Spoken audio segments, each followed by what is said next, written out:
સોરઠના કેન્દ્ર એટલે કે જુનાગઢ શહેરની કે જ્યાં આગળ મેઘરાજા મન મૂકીને વરસ્યા છે, જ્યાં જુનાગઢની વાત આવે ગયા વર્ષના એ દ્રશ્યો પણ યાદ આવે કે ગિરનાર પર જાણે વાદળ ફાટ્યું હોય એવો વરસાદ થયો અને જુનાગઢની અંદર ઘોડાપૂર આવ્યું હતું, એવું પૂર કે બધું જ પોતાની સાથે વહાવીને લઈ ગયું હતું। પણ આ વખતે સદનસીબે એવો વરસાદ તો નથી થયો, પણ સારો વરસાદ થયો છે, પણ તંત્રના પાપે જુનાગઢના લોકોને હેરાન પરેશાન થવાનો વારો આવ્યો છે। કેટલીક સોસાયટીઓની અંદર પાણી ભરાઈ ગયા છે, વોટર લોગિંગની સમસ્યા, ક્યાંક લોકોના વાહનો ડૂબ્યા, ક્યાંક લોકો હેરાન પરેશાન થતા પણ જોવા મળ્યા।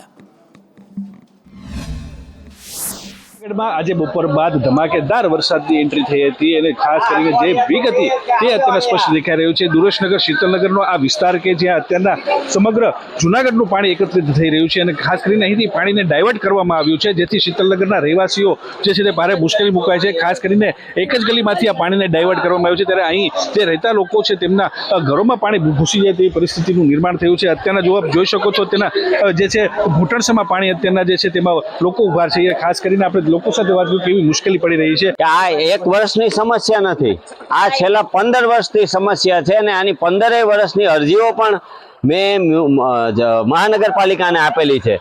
ગત તારીખ આગલા જ દિવસે હજી આપણા જે આ ગટર શાખાના છે ચાવડા સાહેબ કરીને અહીંયા આવ્યા હતા એની ટીમ સાથે, ત્યારે મેં એને કીધું કે અડધા જુનાગઢનું પાણી અમારી એક જ ગલીમાં ડાયવર્ટ કરવામાં આવે છે।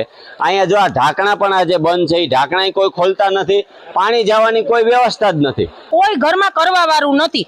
મારે 15 વર્ષનો છોકરો છે, અમે પાણીમાં રાત આખી કાઢીએ। ઓલા વર્ષે એવું જ હતું, તો અત્યારે આ બધા જનતા જાય છે ક્યાં? બધાય આ સરકાર કરે હે હું આવું બધું?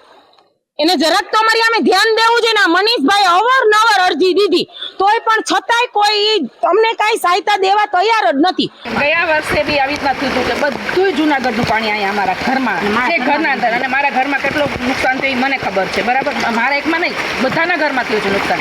અમે એકલા રહેતા હોય, અમે ક્યાં જઈએ એવા ટાઈમ પર? અમે મુસીબતના સમય પર તમે લોકો પાસે સહાય ના માંગીએ, તમે કોના પાસે સહાય માંગીએ? અમે મદદ માટે કોઈ આવે, કોર્પોરેશન મદદ માટે આવે, પણ હજી સુધી અહીં તંત્ર કોઈ આવ્યું નથી। કેતનનો સંદેશ જુનાગઢ।